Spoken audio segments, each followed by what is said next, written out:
Bagaimana kabarnya Pak Kais? Baik, alhamdulillah sehat selalu.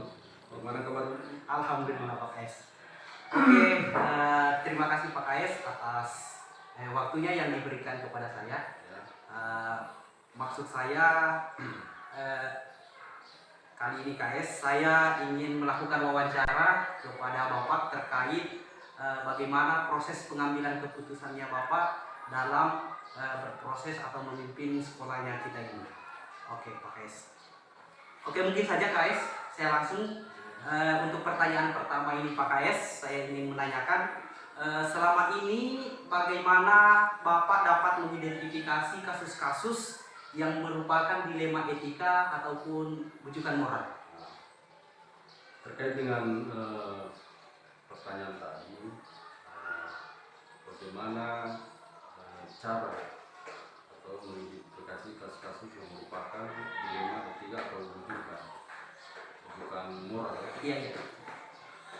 Dalam hal ini, ketika saya mengambil keputusan, saya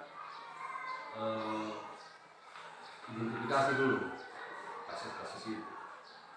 Apakah pertama saya tuliskan di buku harian saya. Yang kedua yaitu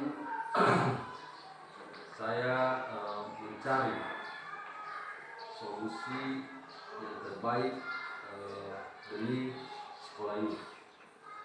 Ketika terdapat masalah-masalah seperti dalam pengambilan keputusan saya menitik beratkan itu kembali kepada prosedur, kinerja yang mana dalam saya mengambil keputusan itu saya lebih mengutamakan kepentingan bersama demi kemajuan sekolah ini. Luar biasa sekali Pak Kais. Oke Pak Kais, kemudian pertanyaan selanjutnya ini, selama ini bagaimana Bapak menjalankan pengambilan keputusan di sekolah Bapak, terutama untuk kasus-kasus di mana ada dua kepentingan yang sama-sama benar atau sama-sama mengandung nilai kebajikan. Dalam hal mengambil keputusan masalah apa tadi itu kebijakan, saya kumpulkan dulu staf dan guru-guru, para dewan guru yang hebat, saya kumpulkan dan saya rapatkan. Dalam ketika mengambil keputusan ini, saya secara otomatis tidak mengambil keputusan sendiri. Saya kembali kepada para guru-guru saya. Berarti Bapak berdiskusi? Ya, saya berdiskusi dan kembali lagi saya kembali ke belakang lagi, flashback ke belakang lagi, yaitu saya cuma ingin menciptakan rasa kekeluargaan di sekolah ini, dan yang terutama itu adalah musyawarah mufakat. Jadi ketika saya mengambil keputusan, saya meminta pendapat dulu pada guru-guru. Dan setelah itu saya pilih-pilih, oh ini bagus dan sama-sama kami saling memperhatikan. Oke, luar biasa Pak KS. Oke, kemudian yang selanjutnya Pak KS, saya ingin menanyakan lagi langkah-langkah atau prosedur apa yang biasa Pak KS lakukan selama ini? Langkah-langkah itu ya seperti tadi yang saya sebutkan. Pertama itu ketika ada kasus-kasus apa di sekolah yang terjadi, saya tulis dulu. Saya tulis di buku harian saya catat di buku harian saya. Setelah itu saya panggil. Contoh, ketika ada siswa di kelas 5 yang bermasalah, itu saya akan panggil dulu. Yang saya panggil dulu itu gurunya. Pada saat saya panggil gurunya itu, saya memberikan, saya ingin cari tahu persoalan apa ini yang sebenarnya terjadi, kasus apa ini yang sebenarnya terjadi di kelas. Nah, seperti itu, dan saya akan memberikan tanggung jawab pada gurunya untuk menyelesaikan dulu. Seperti itu. Ketika dia tidak bisa menyelesaikan persoalan itu, ya saya dulu lagi bersama dengan guru. seperti itu. Saya kan memberikan bimbingan dia begini caranya, cara menyelesaikan kasus ini, begini cara menyelesaikan ini, sehingga tidak ada lagi saya cuma saya yang bisa mengambil keputusan. Nah, gurunya yang lebih tahu, gurunya yang lebih tahu dalam kelas, gurunya yang lebih tahu. Sehingga mungkin ada trik-trik guru atau bagaimana dalam mengambil keputusan. Nah, di sini saya berikan juga bimbingan kepada guru saya, begini cara mengambil keputusan, begini cara mengambil keputusan. Sehingga di sini secara tidak langsung saya akan bimbing saya punya guru. Saya akan bimbing saya punya guru bahwa cara mengambil keputusannya seperti ini. Cara mengambil keputusan seperti ini. Kalau ketika ada kasus ini yang kembali lagi utamakan itu adalah asas kekeluargaan di sekolah ini, dan ketika memutuskan suatu kasus di sekolah ini jangan tebang pilih. Ketika aturan-aturan itu sudah jangan tebang pilih. Kita harus tegak pada aturan karena tugas pokok kita sini untuk mencerdaskan bangsa. Luar biasa sekali Pak Kais. Berarti Bapak sudah melakukan pembinaan terhadap gurunya, kemudian juga kepada siswa. Oke, kemudian yang selanjutnya KS, hal-hal apa saja yang selama ini Bapak anggap efektif dalam pengambilan keputusan pada kasus-kasus yang dilema etika? Yang pertama itu adalah kasus-kasus ini yang dalam mengambil keputusan pada kasus-kasus yang dititik-beratkan pada etika, dilema etika. Nah, di sini saya kadang itu saya memanggil dulu.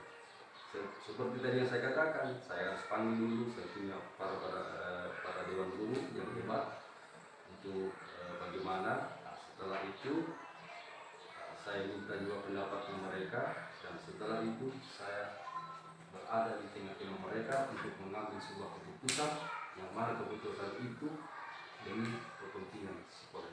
Luar biasa. Seperti ini. Oke. Kemudian KS selanjutnya itu apa saja tantangannya Pak KS dalam pengambilan keputusan? Iya. Dalam hal ini tantangan saya dalam mengambil keputusan itu terkadang itu ketika saya mengambil keputusan ketika saya masih menggunakan pola-pola lama. Menggunakan pola-pola lama, tetapi kembali lagi saya kadang sering di ruangan saya itu langsung saya berpikir lagi, oh ternyata ketika saya mengambil keputusan ini yang salah. Artinya dalam hal ini ada pembelajaran dalam mengambil keputusan itu. Saya juga seperti saya bisa mengkoreksi diri saya, hal-hal apa yang sebenarnya ini dalam mengambil keputusan ini saya cuma melihat saja, bukan cuma ya, tapi saya hanya melihat tupoksi saya dalam mengambil keputusan. Oh ini kinerja kepala sekolah seperti ini. Tetapi dalam hal mengambil keputusan di sini saya harus bermusyawarah dengan para guru saya, dan ketika mereka meminta saya untuk mengambil keputusan dalam hal ini saya penentu kebijakan di sekolah ini, disitulah saya akan melaksanakan tugas saya sebagai kepala sekolah untuk mengambil keputusan yang mana demi kemajuan sekolah ini. Oke Pak KS. Kemudian selanjutnya Pak KS, saya ingin menanyakan apakah Pak KS memiliki sebuah tata kelola atau jadwal tertentu dalam sebuah penyelesaian kasus dilema etika? Apakah Pak KS langsung menyelesaikan di tempat atau memiliki sebuah jadwal untuk menyelesaikannya? Kemudian bentuk atau prosedur seperti apa yang Pak KS jalankan? Seperti tadi yang saya katakan, dalam hal ini saya tidak bisa mengambil langsung di tempat. Tetapi saya contoh tadi saya katakan bahwa seperti di kelas 5 atau di kelas-kelas lain lah, seperti itu saya akan panggil dulu gurunya, cari tahu apa permasalahannya. Jadi ketika saya sudah tahu permasalahan ini, saya panggil yang bersangkutan seperti siswa dengan gurunya untuk persoalan ini bisa kita apa lagi itu kita disawarakan, diskusikan bersama, sehingga kasus-kasus atau permasalahan yang terjadi di kelas, di sekolah itu tidak terjadi lagi seperti itu. Luar biasa sekali Pak Kais. Berarti Pak Kais tidak serta-merta langsung menyelesaikan, Iya, tetapi ada prosedur yang prosedurnya. dijalankan. Oke Pak Kais. Kemudian selanjutnya Pak Kais, adakah seseorang atau faktor-faktor apa yang selama ini mempermudah atau membantu Pak Kais dalam pengambilan keputusan kasus-kasus dilema itu? Ya itu tadi saya katakan lagi, Iya. sebenarnya Tadi kata itu, ya betul sekali. para dewan guru yang hebat, karena secara langsung mereka adalah guru-guru yang ada di sini. Secara tidak langsung mereka sudah tahu bagaimana persoalan sekolah ini. Nah, saya yakin pada guru-guru yang ada di SD 1 Tarumanaka ini, guru-guru hebat itu, Iya. mereka punya suatu kemampuan untuk menyelesaikan persoalan, karena saya pikir mereka sudah, ya orang bilang itu ketika sudah sarjana pendidikan itu bisa menyelesaikan. Luar biasa sekali Pak Kais. Oke Pak Kais, kita sudah berada di penghujung ini. Satu pertanyaan Ya, lagi untuk Pak silakan, Kais. silakan. Dari semua hal yang disampaikan oleh Pak Kais ini, Silakan. pembelajaran apa yang dapat Pak Kais ambil petik dari pengalaman Bapak dalam pengambilan keputusan khususnya dalam kasus-kasus dilema itu? Terkait dari pembelajaran yang saya dalam kasus-kasus dilema etika, yaitu yang pertama itu di sini saya menciptakan demokrasi sekolah, musyawarah mufakat, mungkin pembelajaran itulah yang sehingga secara langsung itu seperti guru-guru saya yang ada di Tarumanaka ini, di satu Tarumanaka ini, mereka bisa suatu saat nanti mereka keluar di masyarakat atau di lingkungan sosial, mereka bisa juga terapkan hal seperti ini ketika mereka dapat kasus di masyarakat. Luar biasa sekali Pak Kais. Dan terakhir, Iya. pembelajaran apa? Iya. Tadi pembelajaran apa dari PKN? Pembelajaran itu ya demokrasi Mas. Oh yes. Tetapi di sini ada nilai norma agama yang saya junjung tinggi dalam keputusan. Nah, dalam Al-Quran, maaf Bunda, Iya, dalam Al-Quran, siap.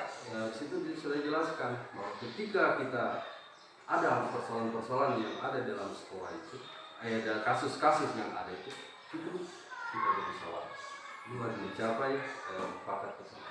Luar biasa Pak Kais. Saya sangat saya sangat terinspirasi dari penyampaian Pak Kais bahwa dalam pengambilan keputusan Pak Kais itu secara komprehensif Pak Kais mengintegrasikan ke ilmu agama, kemudian juga di pembelajaran. Oke Pak Kais, mungkin itu saja. Cukup sekian Pak Kais, terima kasih atas Terima waktunya. kasih. Kemudian saya menginginkan lagi, saya ingin berbincang-bincang lagi di proses selanjutnya. Saya ingin mengetahui lebih banyak lagi bagaimana Pak Kais memimpin sekolah ini, terkhusus dalam Pak Kais mengambil keputusan-keputusan yang bijak yang dapat mengembangkan peningkatan kualitas yang ada di Itu yang kita harapkan. Oke Pak Kais, terima kasih. Terima kasih.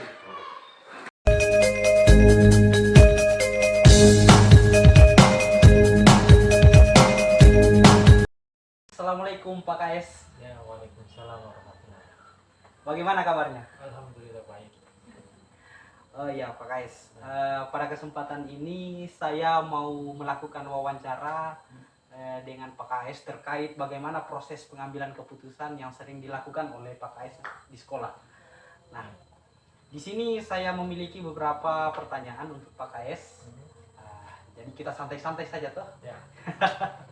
Oke, untuk yang pertama, selama ini bagaimana Anda dapat mengidentifikasi kasus-kasus yang merupakan dilema etika atau bujukan moral? Dilema etika ya. Ya. Nah, dilema etika itu kalau pengambilan keputusannya seperti Ya. saya ceritakan dulu kasusnya. Siap, mantap. Kasusnya ada waktu kelulusan. Nah, Ya. kelulusan ini kan kita mengadakan seperti ramatama atau perpisahan. Ya, di situ kita mau pergi ke pantai. Ya, Betul. pantai. Terus dalam prosesnya ini ada masalah pembayaran atau iurannya. Per anak itu kita mau ambil 100.000 per anak. Iya. Ya. Setelah itu di sini ada yang salah satu anak yang tidak bisa membayar. Oh begitu. Ya. Bisa membayar. Ya. Ya. Ini bukan satu, dua lah. Dua ya. Dua. Satunya itu pertama datang hari berikutnya lagi satu. Ya. Bilang katanya orang tuanya tidak punya ini. Nah, jadi kami merombak dulu sama teman-teman bagaimana ini. Mencari solusi. Ya, kita mencari solusi dulu. Mereka itu bagaimana ya, guru-gurunya itu bilang nggak usah ikut saja. Ya.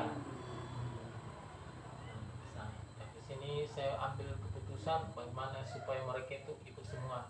Jadi setelah kita rembuk semua dananya ini ternyata cukup kalau untuk diikutkan semua. Iya, diikutkan. Ya, Walaupun siswa itu tidak membayar. ya, walaupun dia tidak membayar yang dua ini, ternyata anggarannya cukup untuk semua. Oke. Ya, jadi saya putuskan dia itu yang duanya ini ikut, tapi dengan syarat Ya.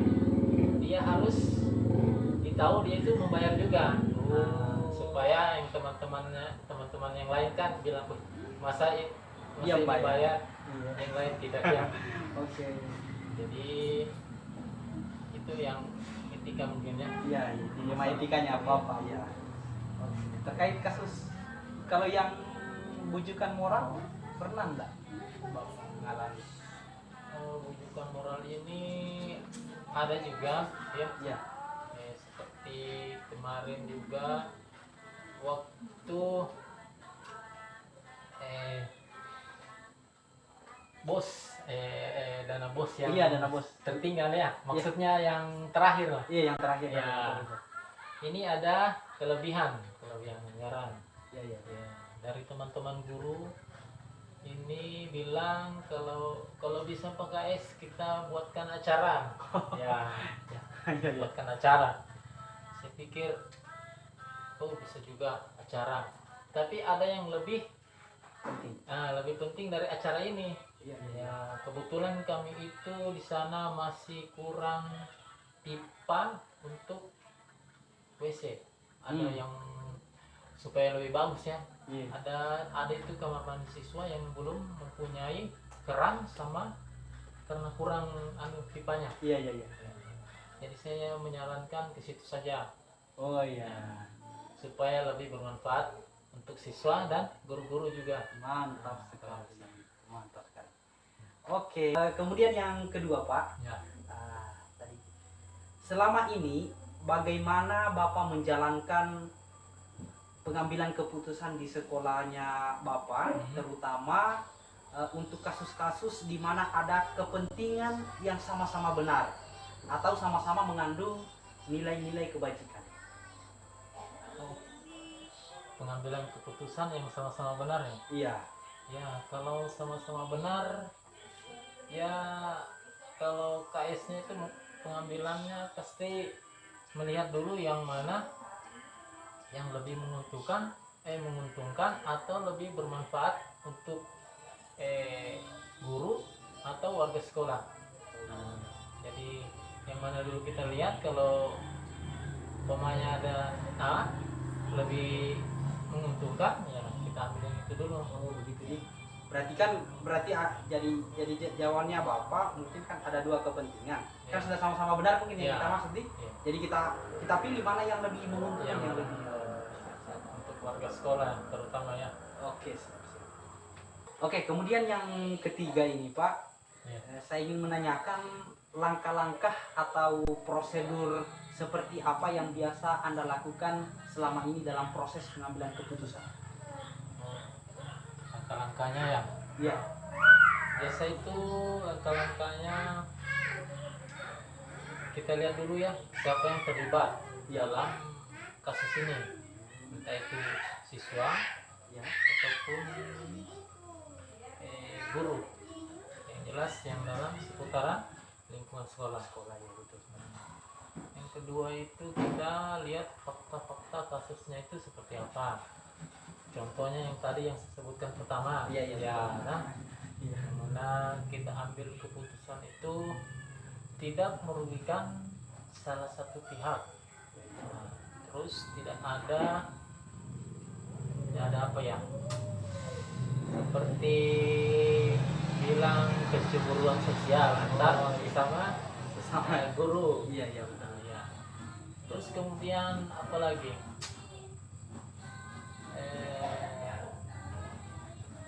Yang jelas pengambilan keputusannya itu kesimpulan yang kita ambil setelah ada suatu masalah, Iya. semua tidak ada yang dirugikan, ya, tidak ada yang merasa terganggu dengan keputusan yang diambil, tidak ada yang merasa dirugikan, seperti itu kira-kira. Oke. Kemudian pertanyaan selanjutnya, Pak. Ya. Hal-hal apa saja yang selama ini Bapak anggap penting dalam pengambilan keputusan pada kasus-kasus dilema etika? Yang efektif ya. Ya. Kalau dalam pengambilan keputusan itu ada saya contoh yang ini ya, yang kasus yang pertama itu. Iya. Betul. Yang masalah tentang ada yang membayar dan ada yang tidak dibayar. Ya, selama maksud saya dalam keadaan tenang, terus ada yang tidak ada yang maksudnya merasa tidak dirugikan atau merasa ada tekanan. Oh, begitu. Itu mungkin bisa, menurut saya itu bisa efektif. Ya. Jadi pengambilannya Bapak yang efektif itu, yang anggap efektif itu dalam suasana yang nyaman mungkin, Ya. yang seperti begitu yang kita Ya. maksud. Kemudian yang apa itu? Terus tidak ada tekanan begitu. Ya. Oh, oke. Dari pihak yang lain. Ini Pak Guru ada Iya, ada bocah-bocah ini. Iya, oke. Ya. Oke, lanjut. Oke, kemudian pertanyaan selanjutnya itu, Ya. hal-hal apa saja yang selama ini merupakan tantangan dalam pengambilan keputusan pada kasus-kasus dilema etika? Tantangan ya. Ya. Tantangan ini sebenarnya banyak kalau dalam pengambilan keputusan, Iya. terutama di dilema etika ini. Iya. Saya ambil satu contoh saja yang masalah yang pertama ya. Iya. Yang masalah itu pembayaran. Ada 2 orang anak itu tidak bisa membayar. Kebetulan di kelas 6 ini ada salah satu anak dari seorang guru. Oh gitu ya. Ya. Anak dia itu juga tahu kalau anak yang 2 ini Iya. tidak ini kan, tidak membayar juga. Iya. Otomatis saya tidak enak sama beliau toh. Oh iya. Nah, di situ saya ambil peran sebagai pimpinan, terus saya jelaskan bagaimana bahwa benar anak ini harus kita bantu, ya kalau bisa, toh. Iya. Terus kalau dia tidak ikutan juga tidak semarak atau tidak ramai, Iya, ya. betul, kasihan. Jadi harus kita ikutkan. Kebetulan momen-momen terakhir bersama kita. Oh, mantap. Luar biasa. Jadi yang penting kita jelaskan bagaimana anak-anak ini supaya bisa, terus kita berikan pemahaman sama guru yang bersangkutan. Ya, kalau insya Allah kalau masalah dia terima juga. Oh begitu nih. Jadi gurunya terima. Ya. Yang penting komunikasinya bagus. Oke. Mantap. Oke Pak, kemudian yang selanjutnya, Pak. Ya. Apakah Bapak memiliki sebuah tata kala atau jadwal tertentu dalam sebuah penyelesaian kasus dilema etika. Nah, apakah Anda langsung menyelesaikan di tempat atau memilih sebuah jadwal untuk menyelesaikannya? Bentuk atau prosedur seperti apa yang Bapak jalankan? Kalau prosedur itu mungkin tidak ada ya. Iya, begitu. Ya, yang jelas ada masalah kita langsung, kalau bisa kita selesaikan ini hari Iya. atau secepatnya ya kita selesaikan secepatnya. Prosedurnya itu biasanya terbentuk sendiri. Oh, begitu. Ya. Bagaimana kita menyusun supaya masalah ini tidak ada yang dirugikan, ya, terutama dari siswa atau guru. Ya, saya rasa itu saja. Ya, jelas. Berarti tiba masa maksudnya lebih cepat lebih baik kan? Ya, lebih cepat lebih baik supaya tidak ada unek-unek di belakang. Mantap.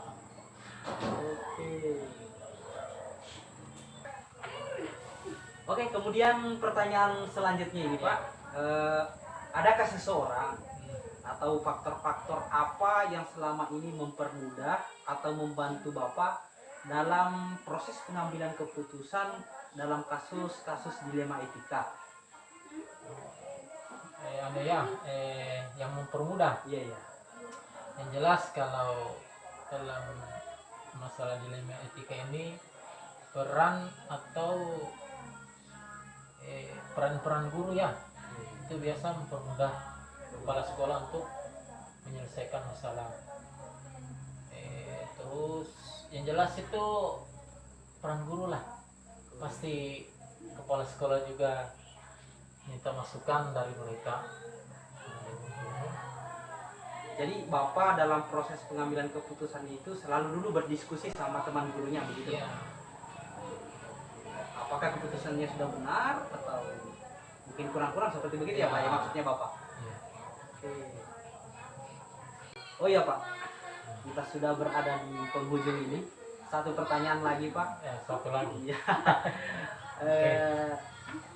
Dari semua hal yang telah Bapak sampaikan tadi, pembelajaran apa yang dapat Bapak petik dari pengalaman Bapak dalam proses pengambilan keputusan dilema etika? Pembelajaran. Iya. Kalau pembelajaran ini sebenarnya banyak ya. Iya. Ya. Bagaimana kalau dilema etika ini yang saya rasa ya. Iya, iya. Ini dia bermain perasaan. Ya, Ya, bagaimana perasaan itu yang muncul, terutama itu perasaan kasihan atau perasaan bagaimana ya? Ya, itu mungkin perasaan kasihan. Contohnya yang itu yang tadi, Iya, iya. kasus pertama itu. Iya, iya. Ya, kalau saya ambilkan sesuai peraturan kan, Iya. dia harus membayar. Ya, Berarti tidak adil. ya. Kalau masalah aturan, saya sudah tidak bersikap tidak adil. Betul, betul. Terus kalau aturan itu saya terus pakai atau gunakan, Iya, iya. mungkin si anak bagaimana ya perasaan? Iya, betul. Ya, bagaimana Iya. dia temannya pergi, saya tidak. Sementara dia harus, maksud saya ini momen-momen terakhir bersama dia dengan guru-guru, Iya. teman-teman yang lain, atau mungkin dia akan pergi ke melanjutkan sekolah ke tempat lain ya. Iya, Nah, jadi saya lihat juga karena ekonominya juga Iya. kurang mendukung atau kurang beruntung dari Iya. teman-teman yang lain. Ya, jadi saya mungkin kita pakai yang dibilang ini dilema etika ya, pakai perasaan. Jadi itu cenderung ke perasaan, perasaan kasihan. Terus kita lihat juga selain perasaan, kita lihat mungkin rasa apa lagi itu yang muncul, keadilan ya. Di sini juga kita tunjukkan keadilan di mana saya menyembunyikan bahwa dia ini sudah bayar ternyata itu. Yang jelas supaya mereka teman-teman yang lain merasa semua adil, harus adil. Mungkin intinya ya main perasaan. Intinya main perasaan Ya, nih. main Jadi perasaan. pengalaman Bapak dalam mengambil keputusan mengenai dilema etika ini selalunya terbawa perasaan. Iya, Rasa kasihan, Kemudian kadang-kadang juga mungkin rasa keadilan itu melawan rasa kasihan. Iya. Oke Pak, terima kasih atas bincang-bincangnya. Iya. Sukses selalu. Saya menantikan lagi proses pengambilan keputusan Bapak yang lain. luar biasa yang lain. Oke Pak? Ya. Oke, terima kasih. Oke. Nanti jalan-jalan lagi. Oke, siap.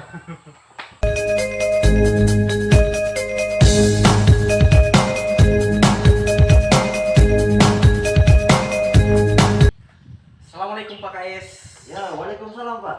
Bagaimana kabarnya Pak? Ya, seperti yang Bapak lihat, sehat, semangat, ceria. Luar biasa. Iya. Oke Pak KS, langsung saja. Adapun tujuan saya untuk bertemu dengan Pak KS, Ya. saya ini akan melakukan wawancara terkait tugas saya di guru penggerak angkatan 5 ini Pak KS. Semoga Pak KS untuk berkenan untuk saya wawancara. Oh iya, ya. Kita harus saling membantu. Ini juga demi pengembangan kompetensi Bapak. Ya. Siap Pak KS, terima kasih. Oke Pak KS, untuk mengefisienkan waktu mungkin langsung saja Pak KS. Mungkin ada beberapa pertanyaan ini saya akan menanyakan kepada Bapak terkait bagaimana Bapak proses mengambil keputusan di sekolah yang Bapak pimpin ini, dalam hal ini kasus-kasus yang dilema etika maupun bujukan moral. Oh iya, baik.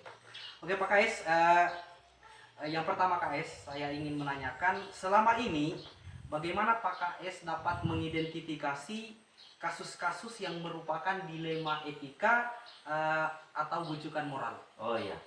Terima kasih Pak Mihar.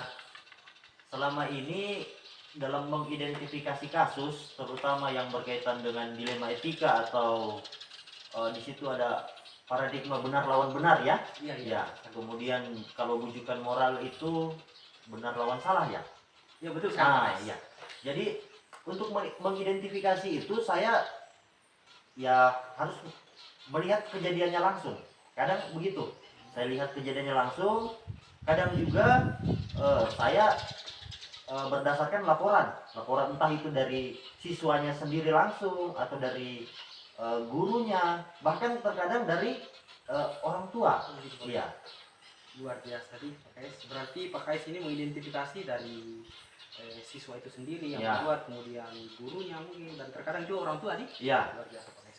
Kemudian yang kedua Pak Kais, selama Pak KS memimpin sekolah ini, bagaimana Pak KS menjalankan pengambilan keputusan di sekolah Bapak, terutama untuk kasus-kasus di mana ada dua kepentingan yang sama-sama benar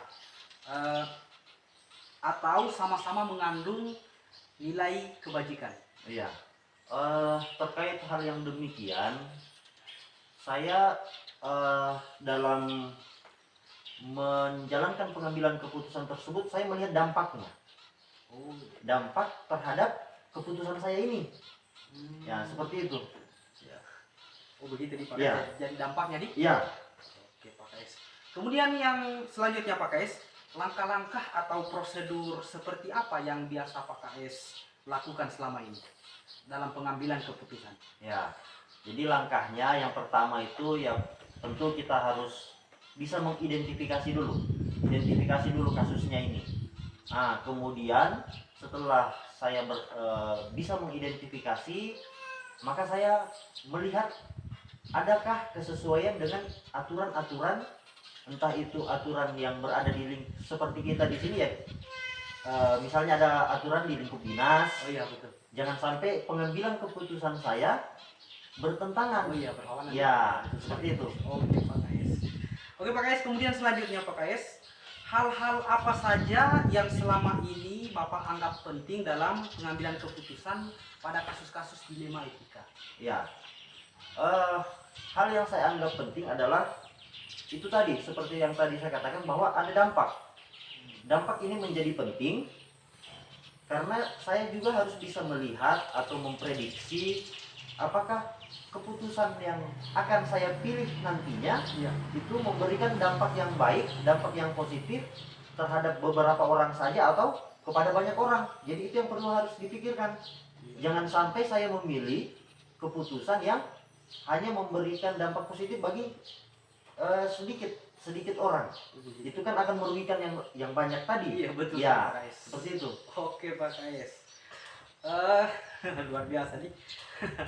Ya, minta maaf Pak Kais, ini Iya. mungkin banyak yang Iya. bertanya ini. Ya kita kan masih ada ini juga, tidak ada kegiatan, jadi Oh, siap. silakan bertanya ya. Oke Pak Kais. Nah, kemudian Pak Kais, hal-hal apa saja yang selama ini merupakan tantangan dalam pengambilan keputusan Bapak terkait dengan kasus-kasus dilema etika yang terjadi di sekolah Bapak? Ya. Tantangan terberat itu pasti berat karena kita diperhadapkan dengan pilihan antara benar dengan benar. Jadi tergantung dari nilai-nilai kebajikan yang ada di sekitar lingkungan sekolah misalnya. Jadi kita harus melihat itu. Jangan sampai pada posisi yang sama-sama benar ini kita salah pilih. Jadi saya harus melihat bagaimana nilai-nilai kebajikan yang ada, bagaimana aturan yang berlaku. Jadi itu harus menjadi perhatian sebelum mengambil keputusan. Luar biasa sekali Pak Kais. Oke Pak Kais, kemudian pertanyaan selanjutnya saya Pak Kais ini, apakah Pak Kais memiliki tata cara atau jadwal tertentu dalam sebuah penyelesaian kasus dilema etika? Apakah langsung menyelesaikan di tempat ataupun memiliki sebuah jadwal untuk menyelesaikannya? Bentuk atau prosedur seperti apa yang Pak Kais jalankan? Oh iya, terkait proses atau waktu penyelesaian masalah ketika terjadi kasus-kasus baik itu dilema etika betul sekali, dilema etika. maupun bujukan Iya, moral, betul sekali. itu saya menyelesaikannya atau saya melihat dari kasusnya itu sendiri. Contoh, misalnya dalam lingkungan sekolah terjadi kasus dilema etika antara murid dengan murid, itu kan bisa kita langsung selesaikan di tempat. Iya, betul. Nah, atau kadang juga ya antara guru dengan guru. Iya. Itu sering tuh guru dengan guru saling ini. Iya, betul. Nah, itu bisa kita selesaikan di tempat. Tetapi ketika kasus itu melibatkan pihak luar, seperti orang tua, atau mungkin kita perlu terlibat dengan contoh, tapi ini belum pernah saya alami dengan pihak kepolisian lah atau pihak-pihak luar, itu kan tidak bisa langsung kita selesaikan. Jadi solusinya itu kami menyusun jadwal. Jadi kita menyurat atau membuat jadwal untuk menghadirkan orang-orang yang terlibat dalam konflik atau dalam kasus-kasus itu. Jadi harus ada orang yang terlibat. Jadi ketika banyak yang terlibat itu harus dijadwalkan. Ya. Luar biasa Kais. Berarti tergantung situasinya, Dik? Iya, tergantung konfliknya. Oke, kemudian Pak Kais, adakah seseorang atau faktor-faktor apa yang selama ini mempermudah atau membantu Pak Kais dalam pengambilan keputusan dalam kasus-kasus dilema etika? Ya. Terkait faktor yang mendukung itu pasti banyak. Contoh saja dalam lingkungan sekolah ya seperti guru-guru itu sangat mendukung. Karena sebelum mengambil keputusan kita butuh informasi dari guru-guru atau dari orang tua. Kita butuh juga masukan. Jadi tidak ketika mengambil keputusan kita tidak ingin mendengarkan saran atau mencari informasi dulu. Jangan seperti itu. Itu kesannya nanti terlalu egois bagi seorang pemimpin. Jadi kita memang butuh membangun komunikasi dengan orang-orang yang ada di sekitar kita. Oke Pak Kais.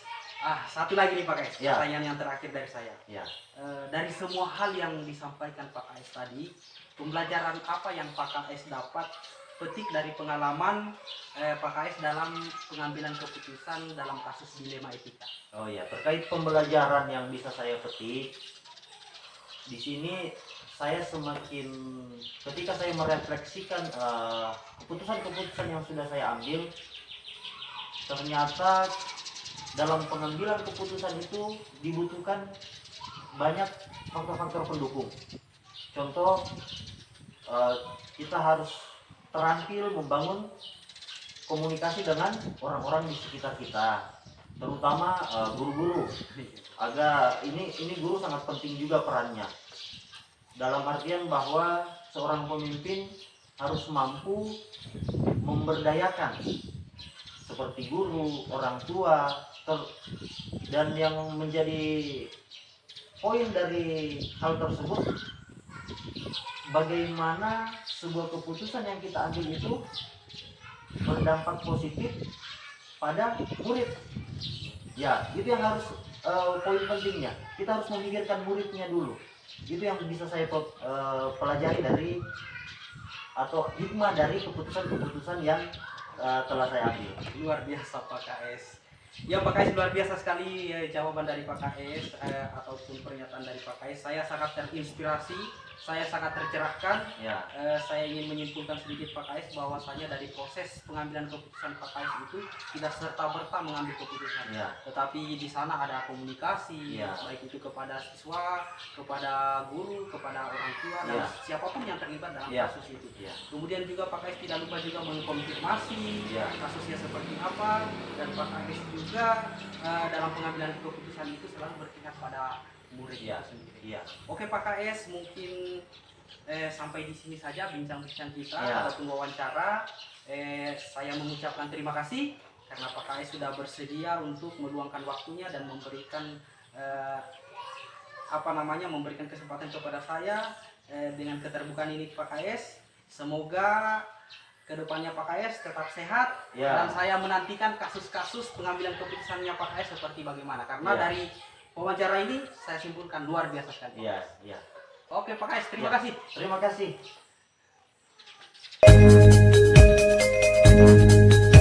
Assalamualaikum warahmatullahi wabarakatuh. Pada kesempatan ini saya akan berefleksi terkait kegiatan yang saya lakukan, yaitu mewawancarai kepala sekolah. Dari hasil wawancara, saya sangat mengambil banyak pembelajaran dari kepala sekolah yang saya wawancara. Yang pertama adalah bahwa saja di dalam pengambilan sebuah keputusan itu tidak serta-merta dilakukan atau tidak tiba masa tidak tiba akal. Tetapi dalam pengambilan sebuah keputusan itu memang terkadang kita harus merencanakan, atau terkadang juga kita harus membutuhkan bantuan orang lain, sehingga keputusan yang kita ambil dari proses musyawarah itu menghasilkan keputusan yang berpihak kepada semua warga yang ada khususnya di lingkungan sekolah.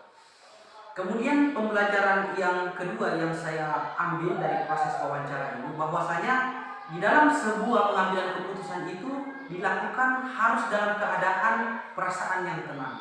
Artinya tidak ada tekanan dari dalam maupun dari luar, sehingga dengan perasaan tersebut kita dapat menghasilkan ide-ide pengambilan keputusan yang tidak membuat kita dilema. Kalaupun ada masalah yang sangat berat, tentu itu semua harus dilakukan secara musyawarah mufakat bersama teman-teman guru di sekolah. Itulah pembelajaran yang saya bisa petik dari proses wawancara yang saya lakukan di tugas demonstrasi kontekstual modul 3.1 ini.